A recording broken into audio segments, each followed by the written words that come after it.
ഞങ്ങൾ ഉണ്ടാക്കുന്നത് അവിൽ വെച്ച് ലഡുവാണ്. അതിനായിട്ട് 250 ഗ്രാം അവിൽ ചെറിയ ചൂടിൽ ഇളക്കിയെടുത്തു, മിക്സിയിൽ പൊടിച്ചെടുത്തു. അതിനുശേഷം 250 ശർക്കര പാനീയമാക്കി അരിച്ചെടുത്ത് ബൗളിലാക്കി. അതിനുശേഷം പിന്നെ ഒരേത്തയ്ക്ക നെയ്യിനകത്ത് വഴറ്റി ഉടച്ചു വെച്ചു. പിന്നെ കിസ്മിസും ബദാമും പൊടിച്ചു. പിന്നെ ഏലക്കാപ്പൊടി, ഇതെല്ലാം കൂടെ ഇനി മിക്സാക്കി എടുക്കണം.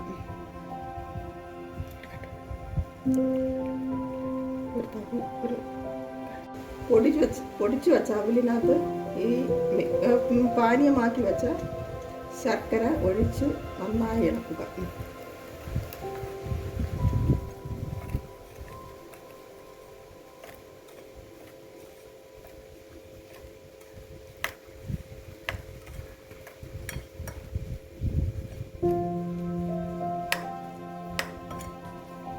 അവിലിനകത്ത് നമ്മുടെ ആവശ്യത്തിന് ശർക്കര പാനി ഒഴിക്കുക.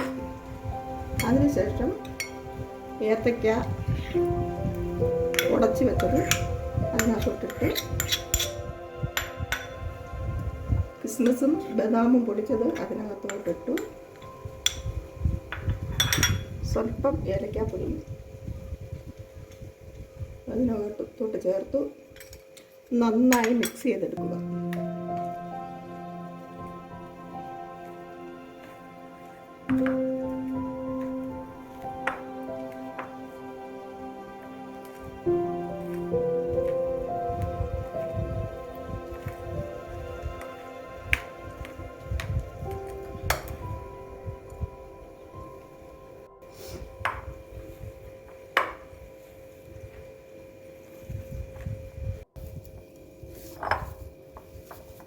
നന്നായി മിക്സ് ചെയ്ത് വെച്ചു. ഇത് നമ്മളിനി ചെറുതായിട്ട് ലഡുവിൻ്റെ സാധാ നമ്മൾ വാങ്ങിക്കുന്ന ലഡുവിൻ്റെ വലിപ്പത്തിൽ ഉരുട്ടിയെടുക്കുക.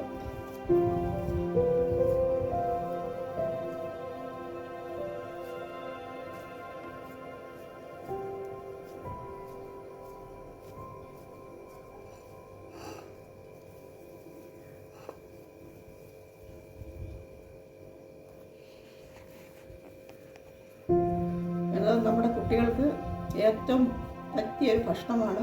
നമ്മൾ കടയിൽ നിന്ന് ബിസ്ക്കറ്റും അങ്ങനെയുള്ള ഐറ്റംസ് ഒന്നും വാങ്ങിക്കാതെ കുഞ്ഞുങ്ങൾക്ക് നമ്മുടെ കൈകൊണ്ട് തന്നെ ഇങ്ങനെയുള്ള ഭക്ഷണങ്ങൾ ഉണ്ടാക്കി കൊടുത്താൽ അവരുടെ ആരോഗ്യത്തിന് ഏറ്റവും നല്ലതാണ്. നമ്മളെപ്പോഴും അത് ശ്രദ്ധിക്കണം.